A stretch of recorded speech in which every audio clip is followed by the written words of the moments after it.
Bonjour and hi, this is Neshi Lokotz. Welcome to Communications from Home. This is my evening weekly live stream here at Star Nation's main fan page, Star Nation's organization's main fan page. I was trying to do three things at the same time right now. I didn't do a very good job at that.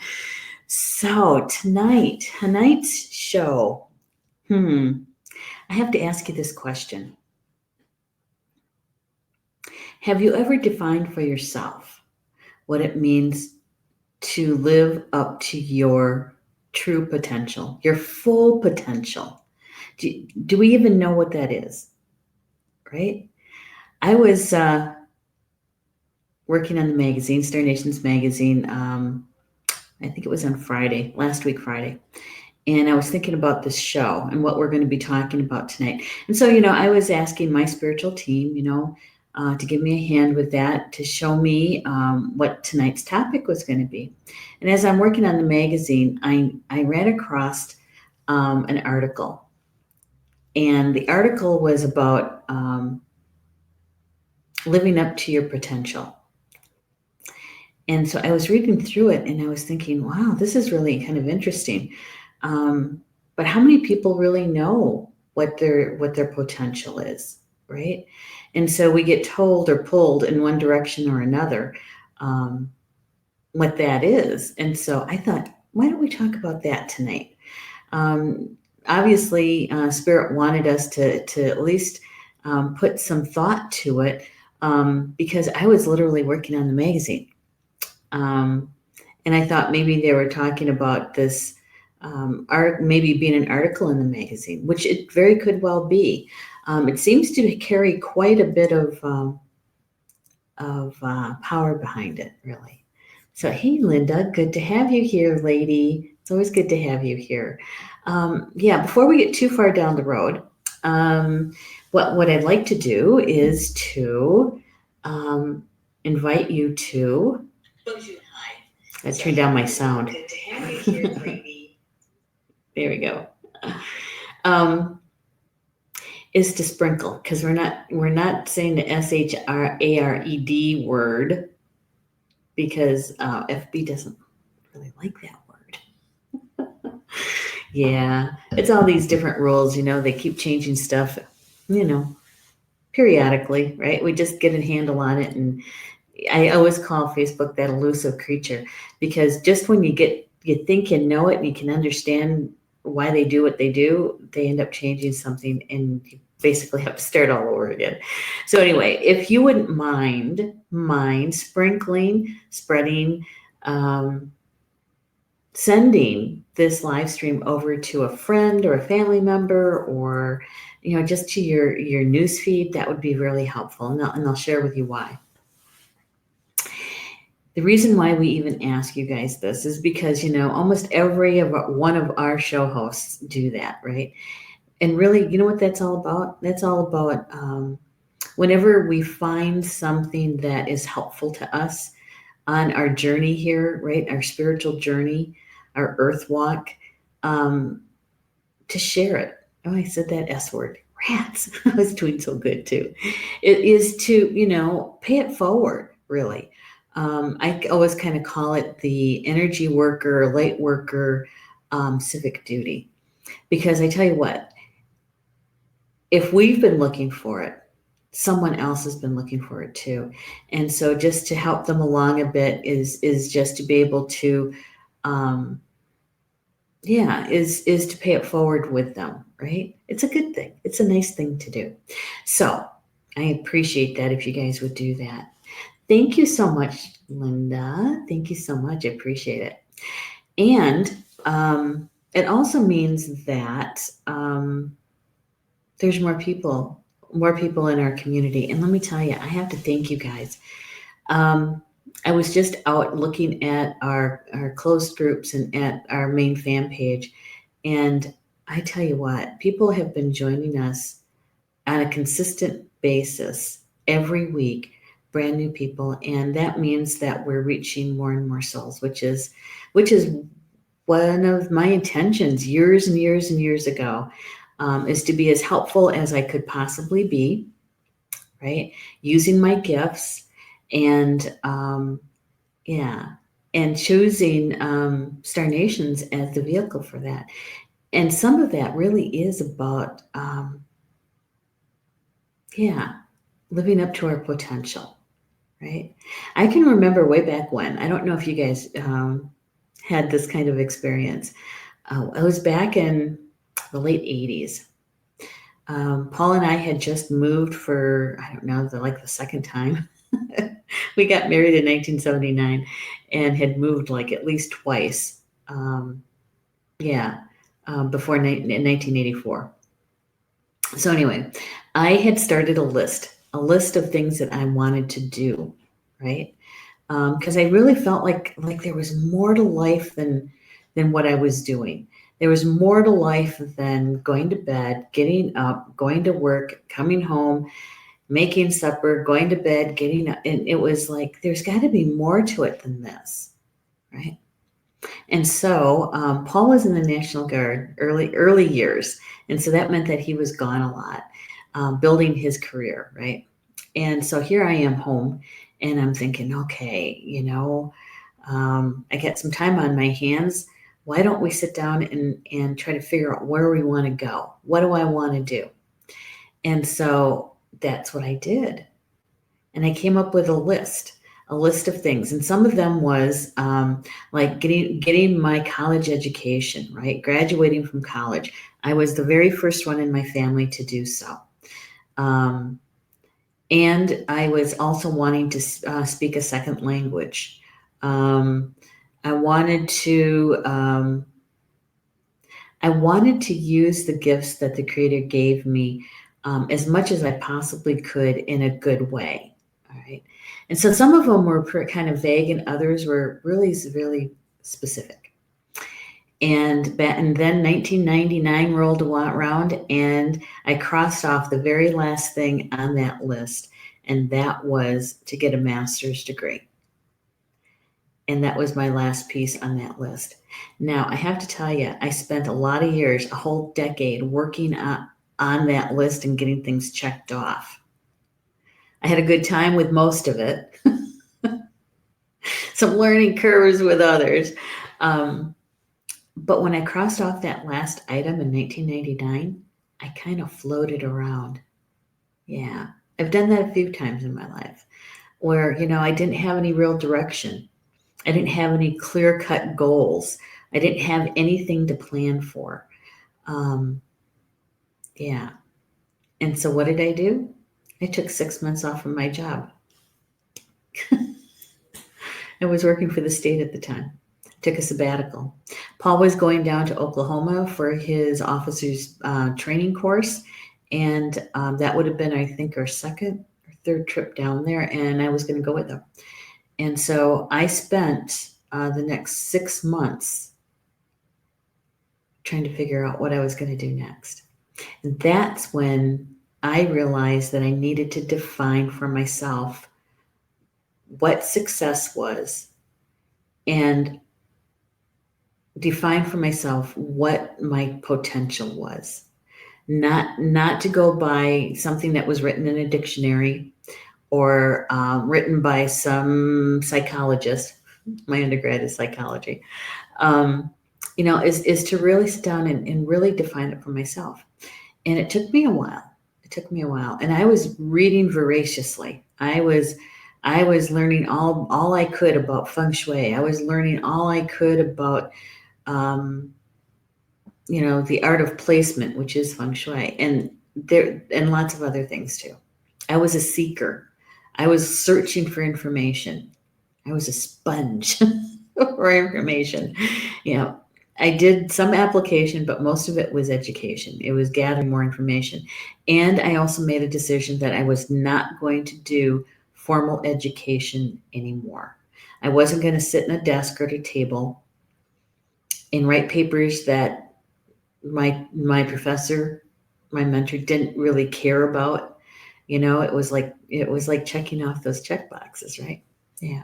So I don't know about you, but that was a turning point for me when I made the decision that I was going to define for myself what success meant and what it means to reach your potential. Because I learned that there's at least four, right? In all of our bodies, our mental, our emotional, our physical, and our spiritual bodies. There's four of them. And I had already worked through at least three of them.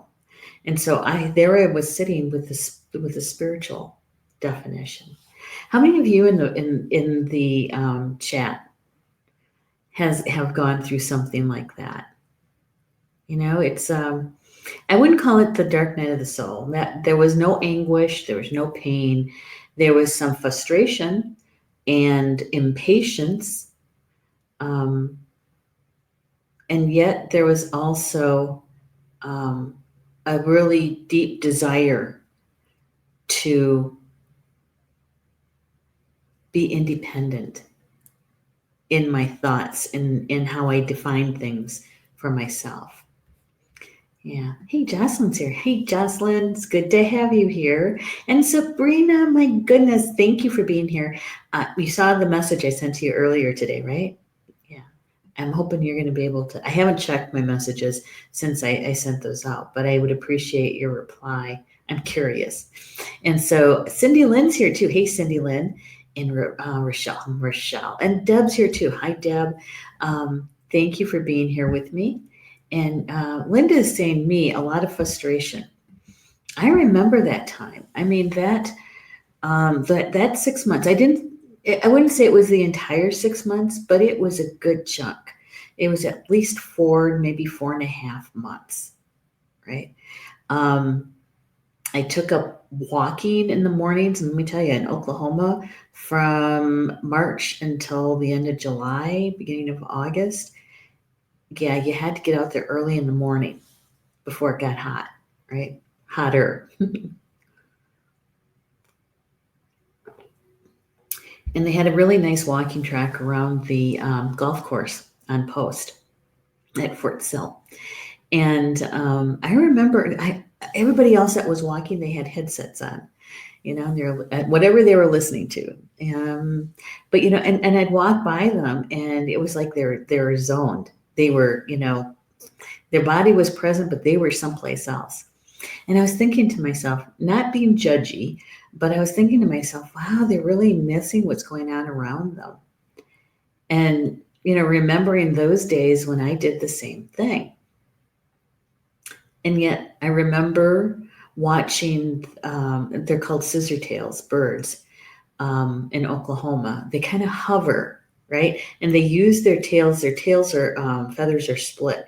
And so they're kind of like rudders. And so they can really direct where they're flying. And I remember standing watching a few of them one day. And I was thinking, well, if a bird, a winged one, makes their own decisions in what direction they're going in, then us two-leggeds, we should be able to do the same thing and not be so dang complicated about it. And so, that they were my inspiration that summer. And I even had a T-shirt that had scissor tails on them.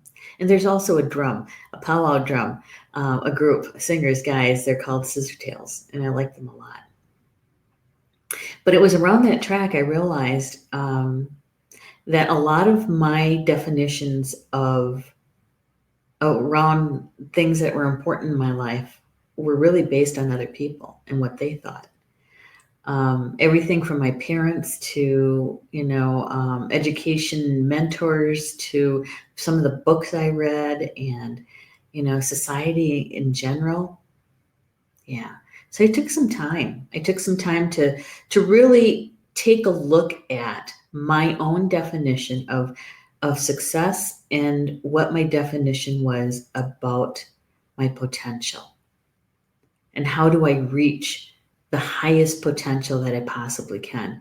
And honestly, guys, that is the time when what was created and eventually birthed was my belief in the importance of healing those aspects of ourselves that block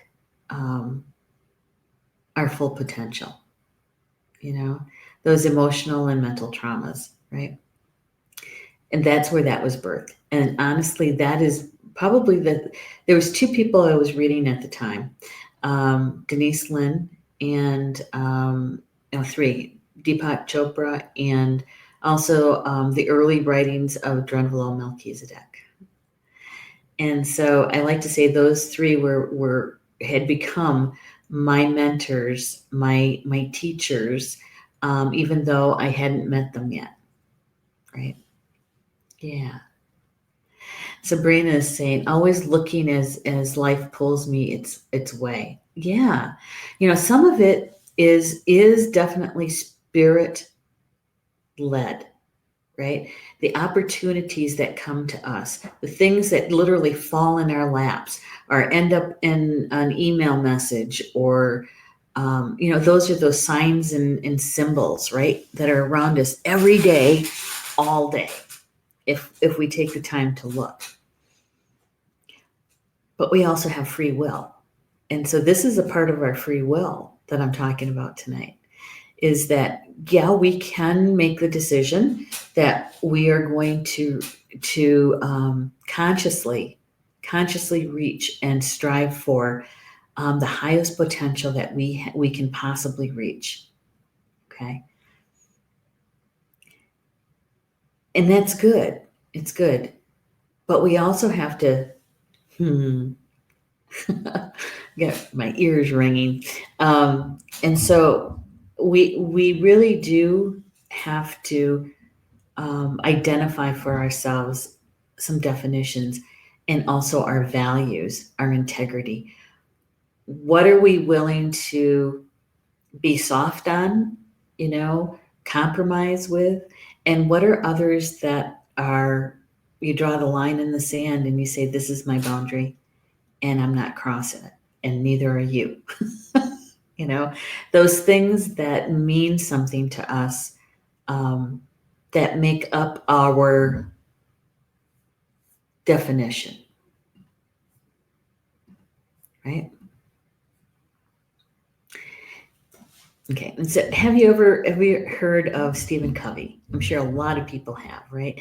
And he was the one that did a lot of books about 21 days to such and such, right? 7 steps to blank and blank, right? Yeah.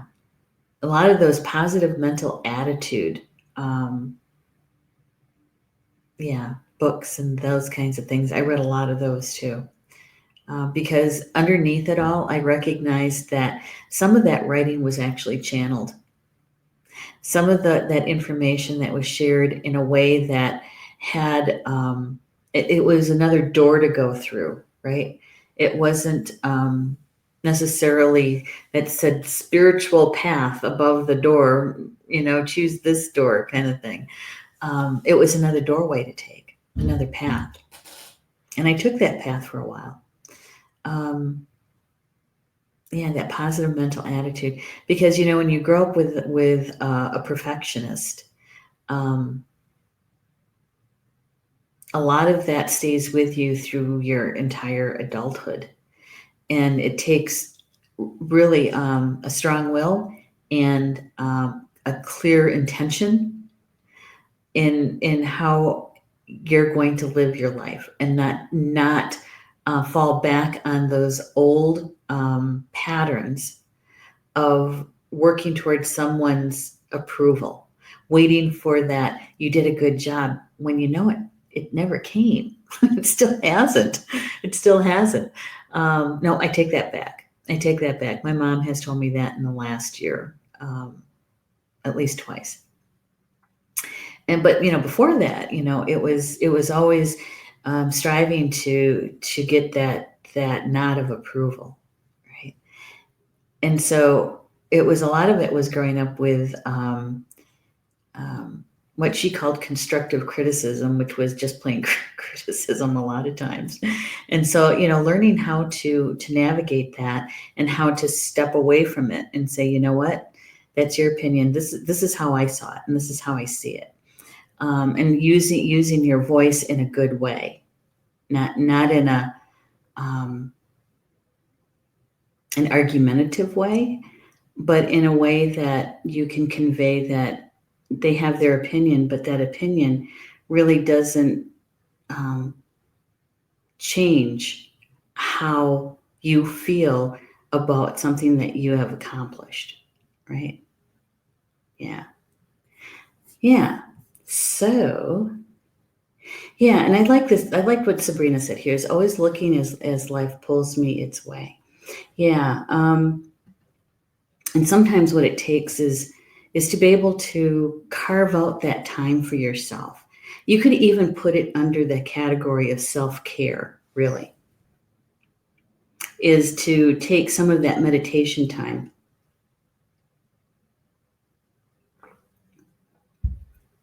and connect in with your spiritual team and ask them about, you know, potential and the gifts that you came in with. Now, every single one of us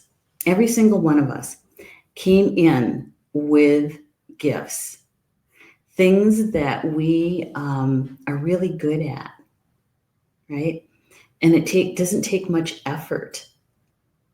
Sometimes we probably take it for granted because it does come to us so easily, and it brings us joy, right? And how to use those in not just your family life or your home life, but your entire life from A to Z, right?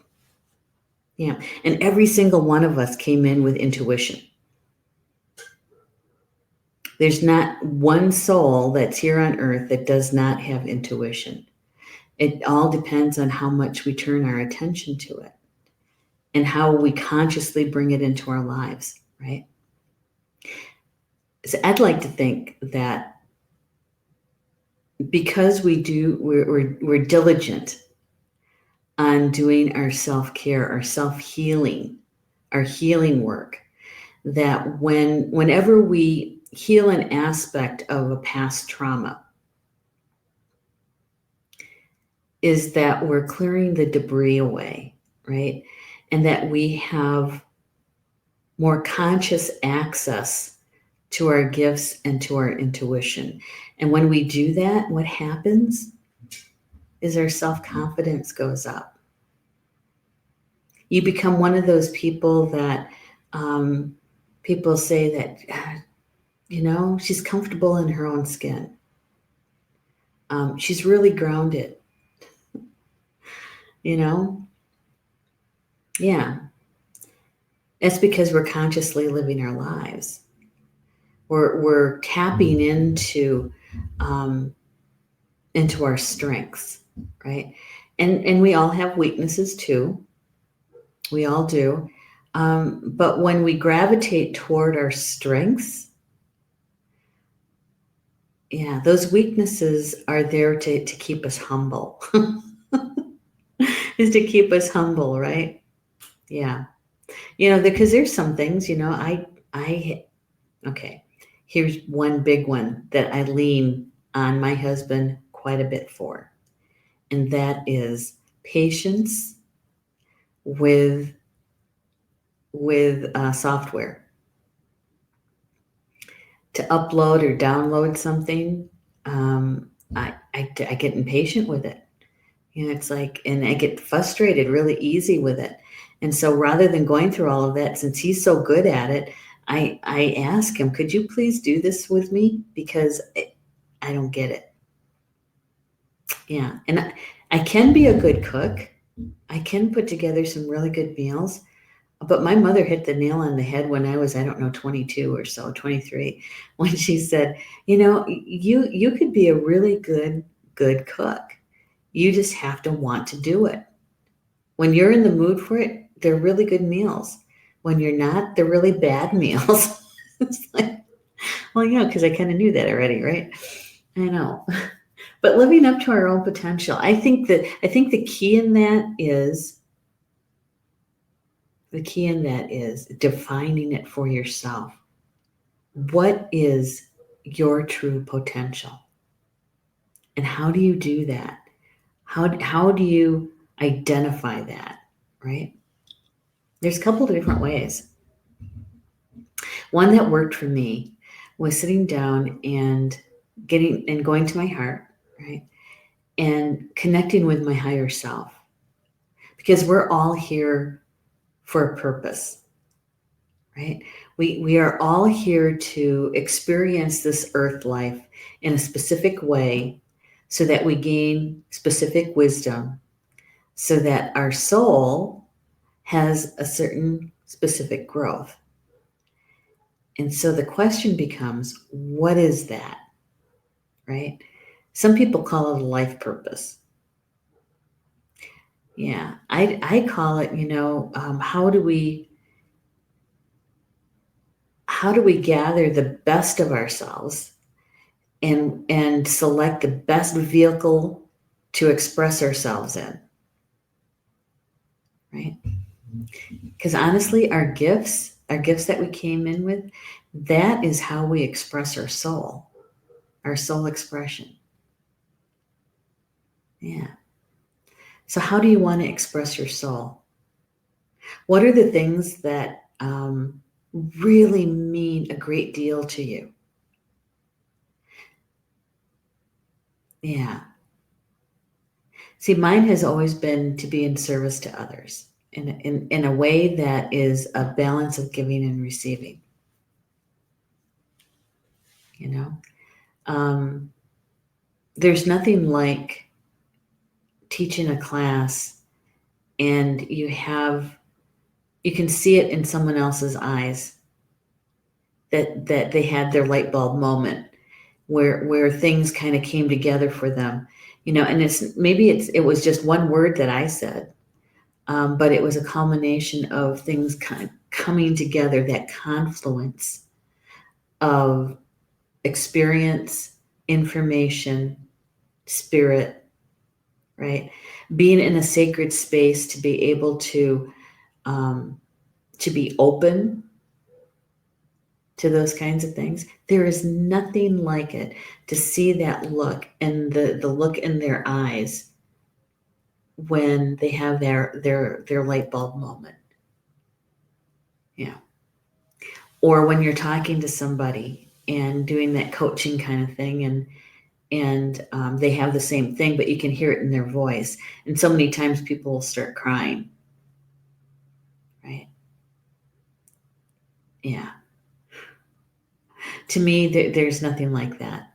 The feeling around it, um, and because I'm an empath, I sometimes I feel others' confusion and frustration with something, and so to be able to use my gift as an empath in a way that will help me to convey the message or information in a way that they will take it in and either get it in that moment or in a moment later when things are more quiet for themselves and they can consciously have that aha, oh my God moment, right?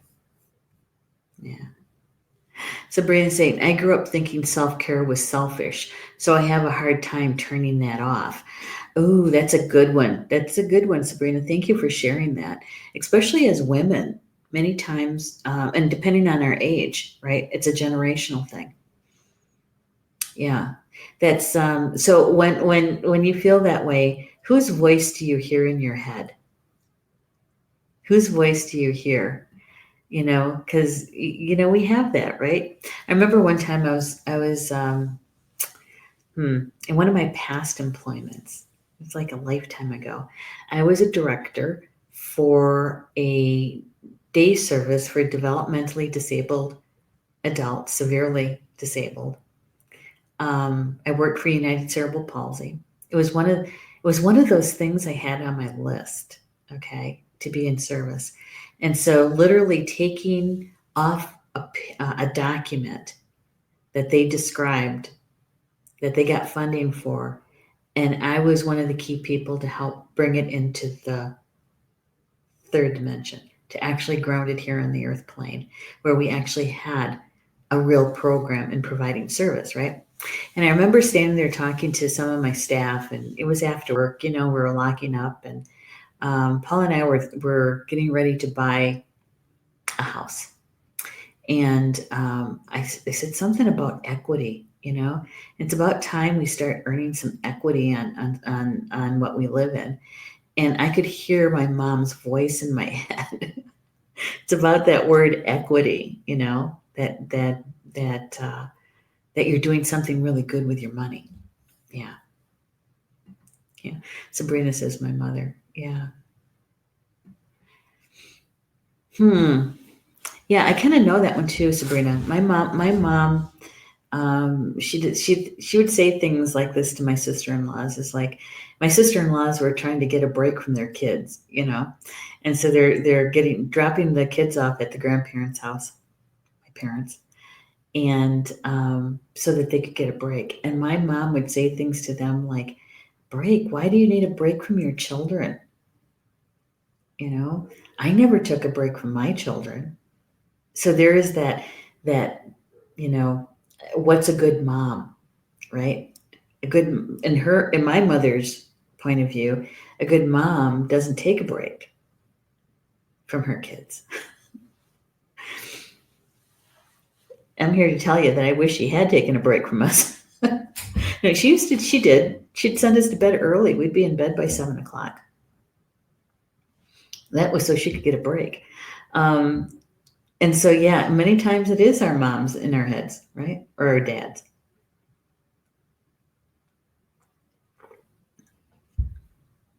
So that's the part, Sabrina. I think that's perfect. Perfect in the example. Yeah, because now you're at the point of now that you know you can't unknow, right? And so you get to consciously now make a decision for yourself and define for yourself what is self-care. What's important to you in your definition of self-care. It's not my definition, it's your mom's definition, but it's your definition. What is your definition of self-care for yourself? Optimal self-care for yourself, right? It's a huge step. That's about maturing emotionally. Because we've already done it, physically, right? It might even be some mental maturity as well, but certainly emotional maturity. Yeah, because we don't want to disappoint our parents, right? I mean that's one of the crux of things, right? It's a catch-22 sometimes. But what you can do is when you make that definition for yourself is not necessarily wonder what would mom say about that, you know? Yeah. It's really about you. What does it mean for you? Optimal self-care. Does anybody have an idea for themselves about that? Because sometimes it's helpful to get things jump started, right? What is your number one? Your number one optimal self-care step. What do you do for yourself for that optimal number one? See, mine used to be meditation. It's still up there in the top 3, but because of my experience of being a caregiver to my mom, my number one now is to get a break and to take a break once a month for the weekend, Friday afternoon to Sunday afternoon. And it's taken me a while to do that. It's taken me a while to get all of the resources pulled together for that. But that's my number one. In order for me to be in a good place mentally and emotionally for my mom, I need to have that rest. Right? And it's good for everybody else too, including me. Yeah. My husband's very happy about it too, because I'm much happier. Now, Sabrina saying working on peace and quiet time. Peace and quiet time. Well, that's a good start, Sabrina. That's really a good start because you know that you have your goal, and you have what's defined for you. Your number one self care is to have time in a peaceful place, a quiet time, right? And so, what's in that definition for you? What's the length of time? Is it every day? Is it so many times a week or a month? Is it a half an hour every day? That'd be nice. What is it for you? Yeah. And then, once you figure out the time frame, right? This is your optimal. Um, and then what you do is you sit down and you put it on your calendar. Literally. Put it on your calendar. Now mine is probably not optimal, but I do have it on there. Is I don't get mine until like usually around 10:30 at night, 10:30 to 11:30, where everybody else is asleep. It's the first time during the day that I'm by myself, and so I might read a little bit. I might have a cup of chamomile tea. I might have a glass of wine, depending on what the day was like.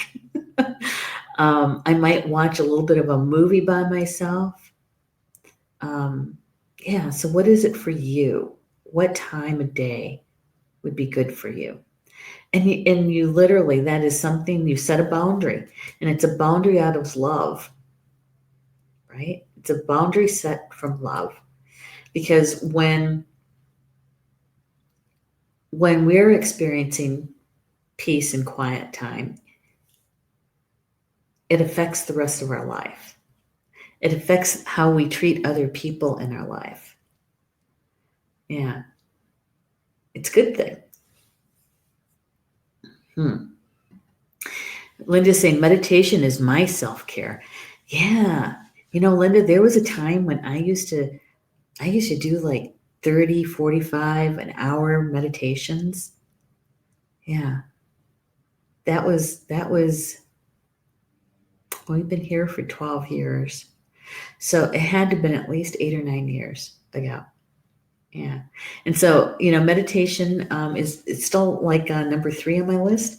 But that has more to do with quality, not quantity.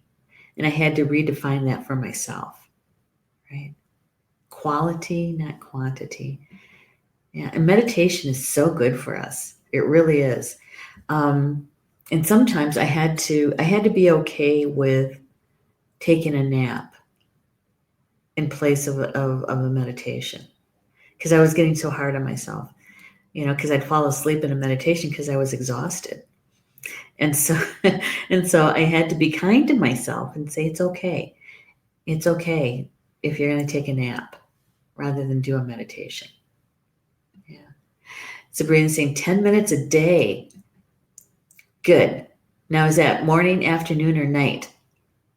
When can you put it on your calendar for that? Yeah. And then you get to choose how you do it. That's the fun part. Do you have a special place in your home where you like to kind of get comfy and cozy? Is it a walk? Someplace special like down to a park um, you know, or I don't know. There's so many possibilities on how you could do that. And to me, that's the fun part. Is what do I want to do this? I've got the time set aside. I've got my 10 minutes set aside. Now, how do I want to apply this so that I have peaceful, quiet time? Do I play music or not? Is it just really quiet? No sound, right? No radio, no TV, no iPad, nothing. Is you and quiet. To me, that's the most fun part. Okay, Linda, thanks for stopping by. Appreciate it. Enjoy your company.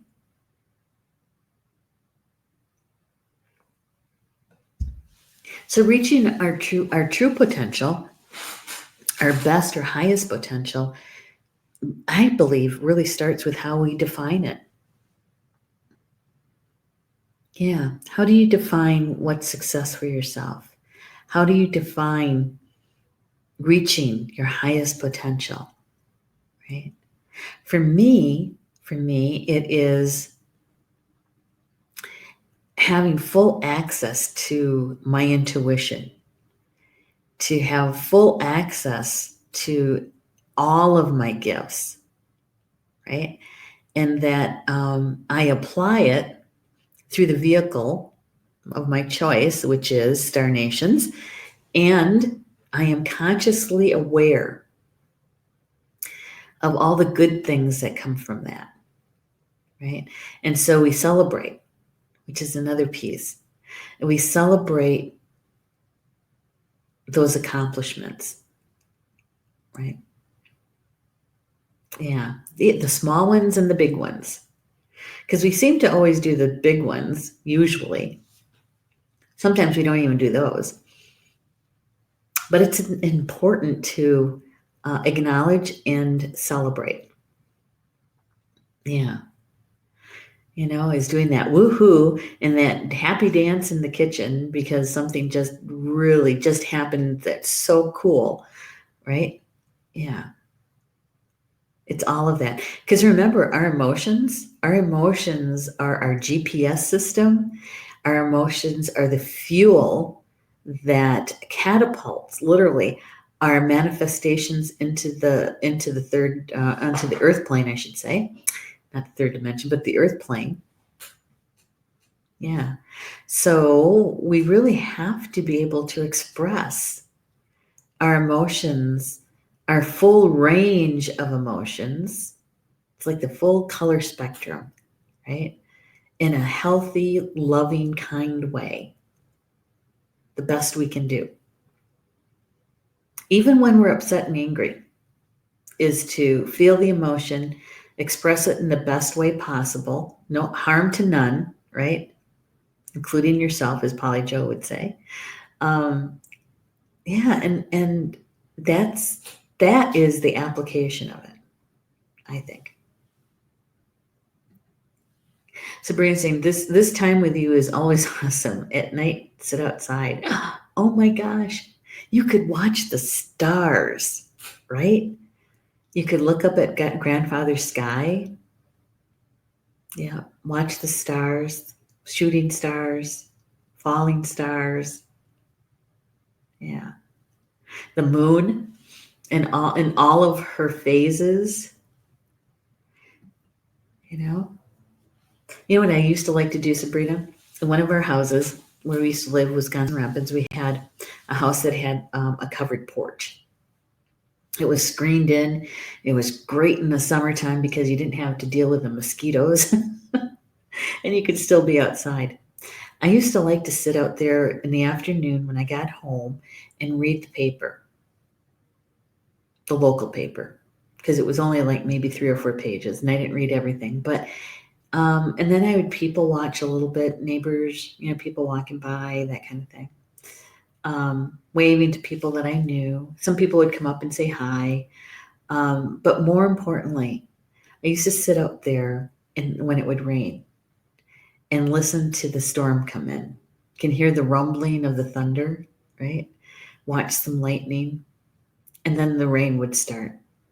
To me, that was the best time to sit out there on that porch. And so good for you. You identified when, how long, and what is your optimal way to experience it. Yeah, good for you. Yay! Good for you. And that's really a prime example, because that's going to so help you reach your potential, no matter what that is for you, however you define that for yourself. Yeah.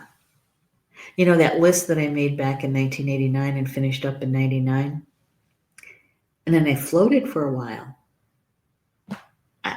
I floated for a whole year. A whole year. I had been so busy, you know, goal oriented and crossing off those things on my list. And when I got to the goal, it felt like, now what do I do? Instead of enjoying the journey, I was so hell bent on getting to the destination. Now, there's nothing wrong in keeping your eye on the prize, you know, and reminding yourself about what the destination is. But really, all our growth happens in between the time we decide and make that list or define that for ourselves and the destination when we actually reach that goal. Yeah, that's where all of our life is unfolds, right? Yeah, and I think that's why it's important to sit down and to identify for yourself what does it mean for you to reach your highest potential? Yeah. And I have to say, you know, hindsight's 2020, and looking back on that decade, I have to say that I accomplished exactly what I set out to do. Now, were there some challenges along the way? Yes, indeed, there were. But I also was persistent and with some perseverance, because there were times when I had to, you know, say, I'm finishing my degree. I'm doing this. This is important to me, you know, and having to miss some family gatherings because either I was studying for an exam or finishing up papers, writing papers, you know. There were some things I had to say, had to weigh, you know, yes, no, I could, this is just one time I'm going to be missing, you know, a birthday party, or the one time I'm not going to be there for Thanksgiving. There's always the following year, right? So those are our own decisions to make, not someone else's decisions, our own decisions to make. And to have that perseverance to really reach that potential. Right? It's like last night I did this live stream on my personal page because for 2 years I've been talking about drones with Paul. Oh, wouldn't it be so cool to do it this way or that way? Reading about drones. And he comes home with a drone. You know, the I think it was like a day or two before I was supposed to leave for Colorado. Oh, that I had no time. I had no time to spend with it. But putting it together and flying it last night, oh my God, I had so much fun. And why do I want to be a drone pilot? Why do I want to have a drone? It's so that I can fly over sacred sites so we could see them from a higher vantage point, so we can see what the whole picture looks like. Yeah.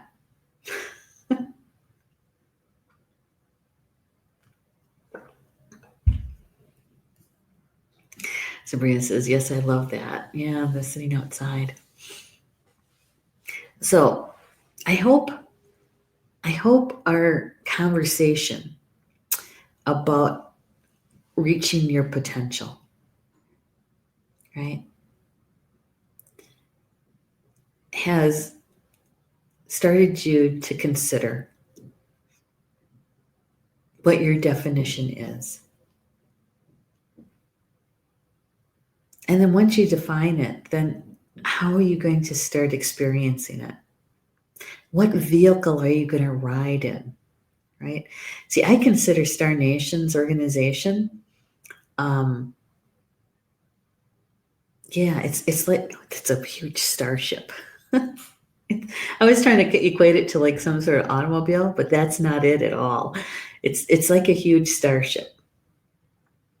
And it does take me some time when we have to make changes to autocorrect, to turn it just a bit, you know. It does take a little energy to do that. And it does take some time for us to see the effects of it. But I have to say that my experience applying my gifts through this organization has been so fulfilling, and it has been joyful. Joyful. Has there ever been, there goes Paul, has there ever been any challenges? Of course there has. Of course there has. But even with the challenges, um, I've been able to utilize my gifts, right? And to work through whatever challenges that is, and to kind of see, you know, where's the life lesson in this one? Where's the gem? Where's the gift of this? And I work with really good teams too, you know, fun people to be around, all of the show hosts, all of the contributing writers, Elf Elm, the layout specialists. And we're going to be adding a few more. We have Julie Hedges, Julie Shumway Hill for the Academy. And, you know, Stephanie's on medical leave. She'll be back in January. But even with that, you know, it's been joyful. And I have to say that I have been stretched out of my comfort zone, which is another piece of reaching our potential. That we really have to feel the growing pains of it. We have to feel that stretch into the uncomfortable, right? Doesn't have to be painful. Doesn't have to be painful. We can notice it. It's like, oh, well, that felt uncomfortable. What was that? But it's in that stretch. It's in that stretch that we find how much and rich our gifts are, right?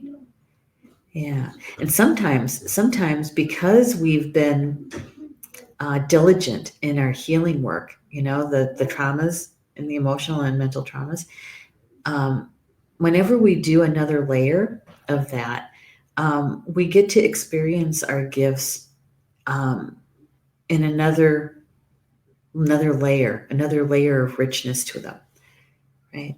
So sometimes, I think that's what it means by mastering our gifts.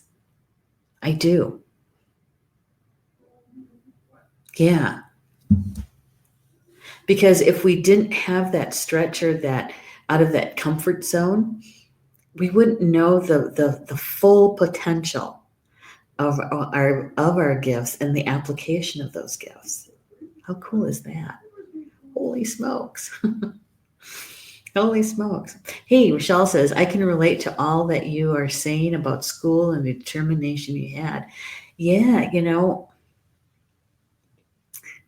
to be the very first one in my family to earn a college degree. I had an older brother who did a technical college degree, 2 years. Then he went to school, culinary.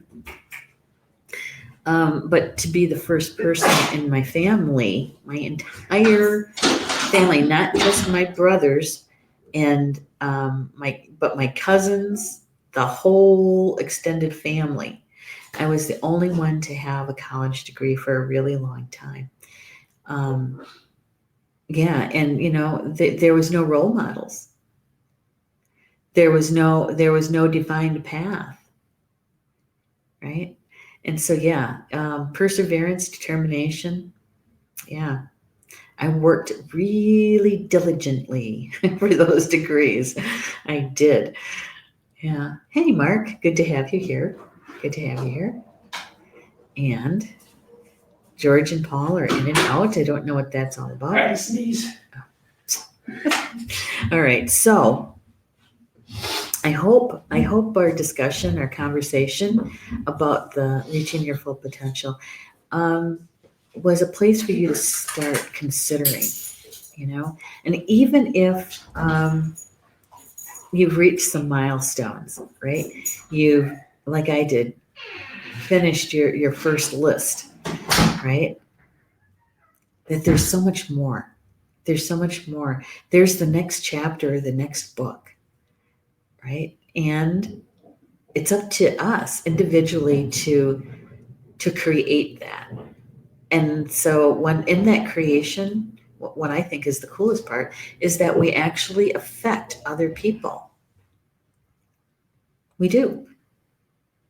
For positive or negative, we do. And so if you want to have a positive effect, then you have to go into it with your heart, right? You have to go into it with your heart. And so with that, you know what? Anything that resonated with you tonight, I hope you embrace it and use it in a way that's good for you, that you help you define your own definition of success, your own definition of reaching your potential, identifying your potential. And I so look forward to hearing about it. You guys have to share your stories because you know what? We learn so much more from each other when we share our stories, don't we? Yeah. So we have a couple of things coming up for all of you this week on Star Nations. First of all, I wanted to show you something.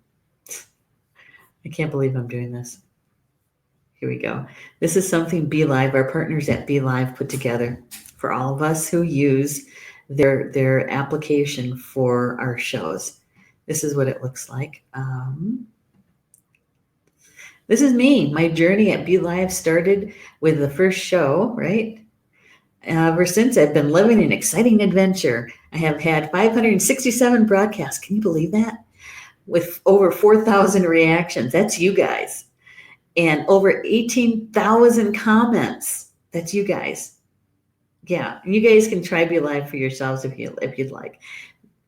The reason I showed that is like the first time I saw that is like, oh my God, I didn't realize I did over 500 shows.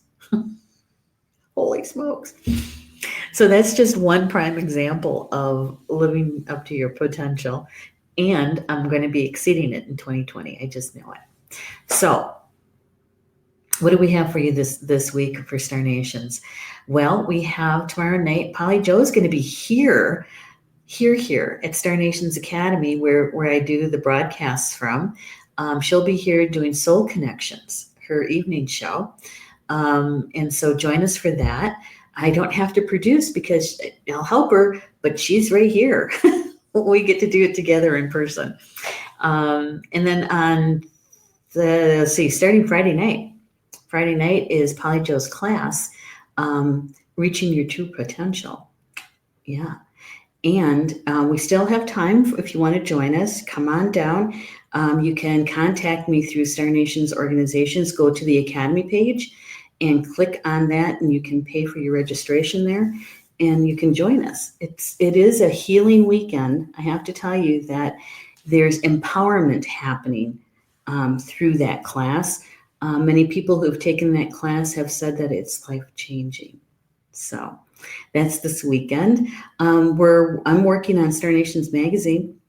Yep, we're publishing the October issue on the 10th. And also coming up is an online class that I'm teaching on the weekend of the 18th. And that is Sacred Sound in You. And actually that is going to be building on using sacred sound for healing. So I'm going to put the link in the chat after the show. So if you're interested in checking out any of those online classes or the in-person classes, you can do that. Okay. All right. So enjoy the rest of your Tuesday evening, and we'll see you back here next week for Communications from Home. And we'll be sharing all about the October issue of Star Nations Magazine next week. All right? Okay. Bama Mina. That's Potawatomi for until we see each other again. Love you guys.